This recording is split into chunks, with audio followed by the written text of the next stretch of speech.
إخواني أخواتي، أهلا ومرحبا بكم في لقاء جديد مع آخر أخبار فريق الوداد الرياضي. شهد ملعب العربي الزاولي بالدار البيضاء مساء أمس السبت مباراة استثنائية جمعت بين الوداد الرياضي وضيفه المغرب الفاسي برسم الجولة السادسة عشر من الدوري الاحترافي المغربي بقيادة الحكم سامي القزاز، حيث شهدت المباراة في الدقيقة 11 طرد اللاعب إسماعيل بن قطيب من جانب الوداد، مما أثر سلبيا على فريق طيلة المجريات المباراة. وفي الدقيقة 21 تقدم الوداد الرياضي عبر هدف محمد الريحي، لكن المغرب الفاسي أعاد المباراة إلى التعادل في الدقيقة 38 عن طريق اللاعب البوتسواني. وفي الشوط الثاني استغل المغرب الفاسي النقص العددي للوداد، حيث أضاف البدوي الهدف الثاني في الدقيقة 73، ثم سجل حميد الحداد الهدف الثالث في الدقيقة 82.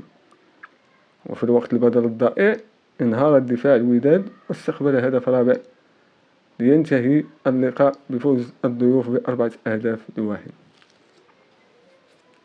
وبعد نهاية المباراة أكد مكوينة أنه هو من يتحمل المسؤولية في الخسارة وليس اللاعبين، كما وجه اعتذار للجماهير الودادية التي تستحق أفضل النتائج، وقال: إن حللت المباراة أو قدمت رأيي فيها سأكون أبحث عن أعذار، لكنني لم أقم بذلك، وسأبحث عن الحلول لتصحيح الوضع وتحقيق الأفضل في باقي المباريات.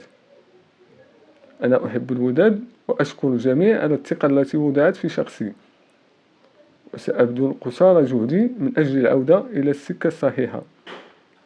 لدي الطاقة لكي أقوم بذلك، ولا بد من العمل أكثر لتحقيق الأفضل. وفي رأيي أنا المتواضع ولا ألزم به أحدا. خطاب مكوينة تكرر أكثر من مرة، وأعتقد أنه لم يتعلم من الدروس الماضية.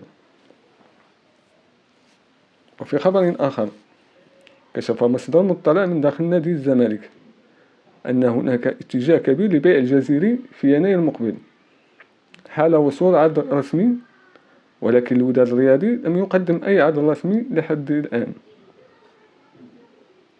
وكان سيف الدين الجزيري قد أرسل إنذارا لمجلس إدارة الزمالك بشأن مستحقاته العالقة لدى النادي، وأكد اللاعب في الإنذار المرسل للإدارة أن مجلس الزمالك لم يلتزم بالاتفاق الذي تم بينهما بشأن جدولة مستحقاته المتأخرة، ومنح المهاجم مهلة للزمالك لمدة أسبوعين قبل التصعيد وتقديم بشكوى رسمية لدى الفيفا لفسخ العقد والمطالبة بكافة مستحقاته.